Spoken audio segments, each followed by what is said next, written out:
Mapagpalang araw mga boss, pag-usapan po natin si John Riel Cuadro alas Casimero. So matapos kumpirmahin ng Team Casimero at kumpirmahin ng mismong brother coach ni Cuadro alas na si Jason Casimero, na ayon nga po sa kanila uunahan na ni Cuadro alas umakyat sa featherweight division sina Naoya Inoue. Kaya kung atin mapapansin mga boss, madalas nga po nilang pinupost ngayon ang apat na world champion ng featherweight na sila Angelo Leo, Stephen Fulton, Rafael Espinoza at Nick Ball. Plano nga po ni Cuadro alas iligpit alinman sa apat na mga champion sa featherweight.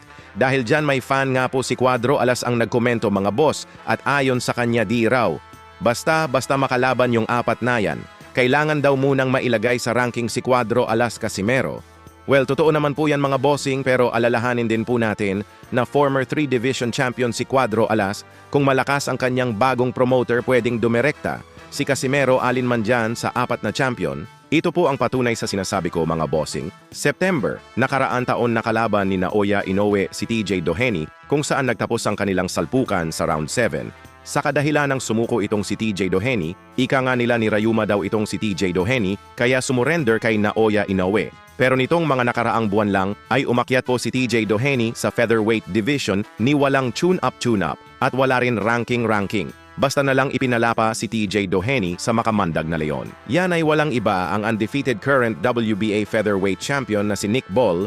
Sa naging tima naman ng kanilang salpukan, kung nabugbog itong si TJ Doheny kay Naoya Inoue ay mas malala pa ang sinapit ni TJ Doheny sa kamay ni Nick Ball. So ang pinupunto nga po natin dito mga bossing mula sa super bantamweight ay dumirekta itong si TJ Doheny sa isang champion ng featherweight na hindi man lang dumaan sa tune-up fight o hindi dumaan sa ranking. So ang tanong dito mga bossing, kung magagawa rin ba ni Cuadro alas ang dumirekta sa isang champion ng featherweight?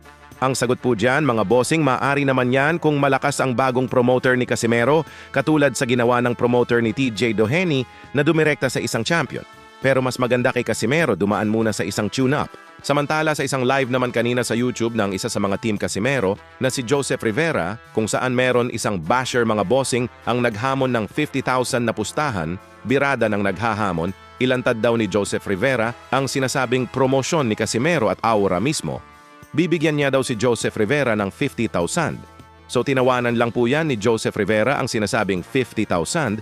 Well, para po kasi sa mga hindi pa nakakaalam mga bossing, nasa 30 years nang naninirahan sa Amerika si Joseph Rivera kasama ang kanyang pamilya, kaya naman kung hahamunin mo lang siya sa halagang 50,000 pesos, malamang pagtatawanan niya lang talaga ito. Samantala, isang legit na boxing manager na rin ngayon itong si Joseph Rivera. Katunayan po niyan, may dalawang pro boxer ng alaga si Joseph Rivera na sila Mark Sabang at Josh Rivera under ng legal na kamao ni Boss Rich Don. So hanggang dito na lang muna tayo mga bossing.